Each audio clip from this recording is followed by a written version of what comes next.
All right, I've got this image here that I'm going to work with, and as you can see, the sky, the clouds are fine. I could probably punch them up, but I want to replace them.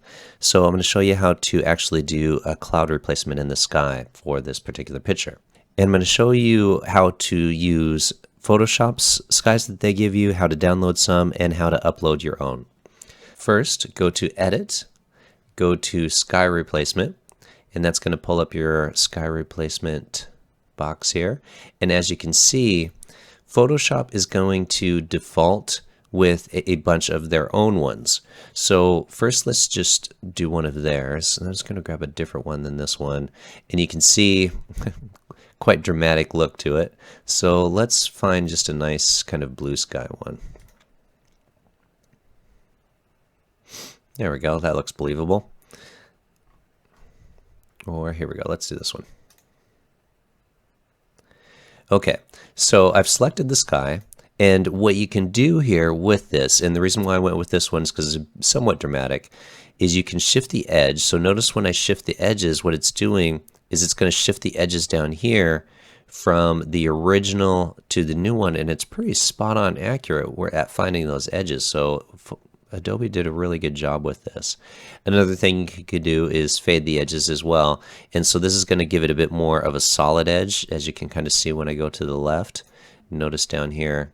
So I'm going all the way left, all the way right. And for your image, just find out whatever works best. You can adjust the brightness. So maybe if you want it to be a bit, so this one's a bit on the dark side.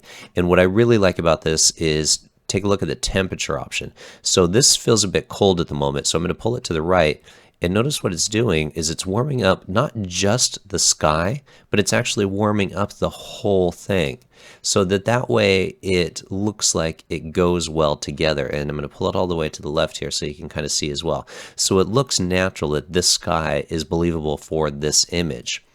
And another one that you can adjust is the scale. So let's pop it up just a little bit.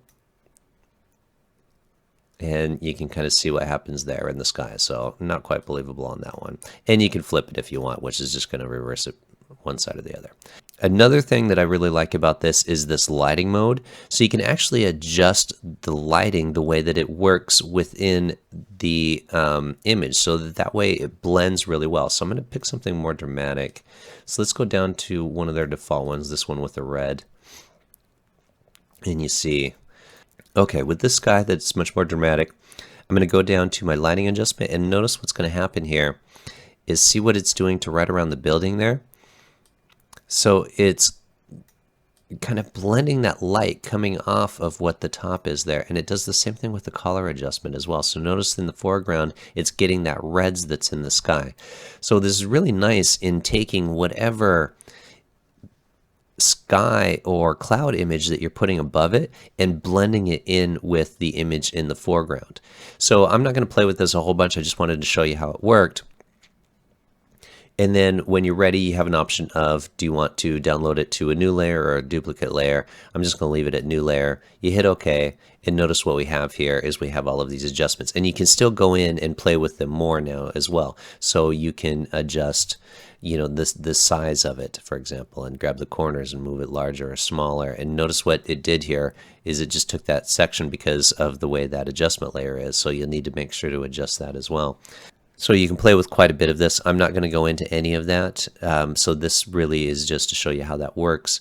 It's a great feature, and you can play with various adjustment levels as you want. So let's start over. So let's say you want to add a different sky. You don't like the ones that they have. Go to sky replacement as well. So when you click the little down arrow, you've got an option here for their default ones, of course, but you can actually download more skies. So click on that little wheel, go more skies, and you can go download free skies, and these are ones that Adobe has.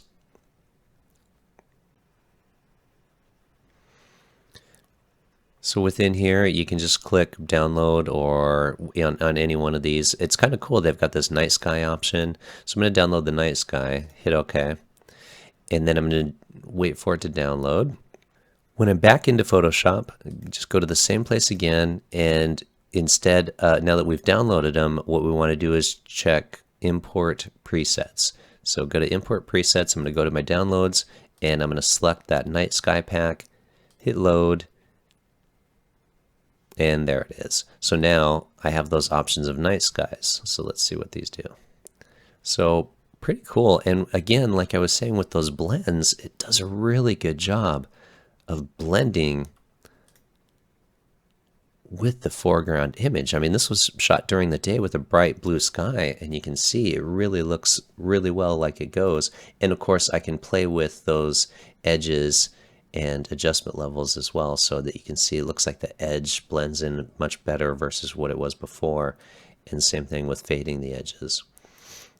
Now the last one is going to be if you have a sky of your own you want to import. So same place, sky replacement. Click on that down, and from here, so from Get More Skies, go Import Images. Self-explanatory. Go to wherever you have the sky saved on your computer. In this case, I took this picture of a cool looking cloud and sun behind it. I want to import that. And as you can see, it added it. And once again, now we've got that cool sky that I can play the blends with. You have other functionality here if you want to create a new group. So for example, my skies.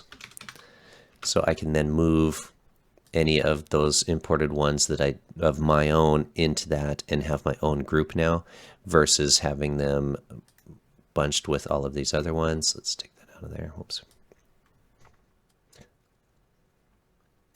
There we go.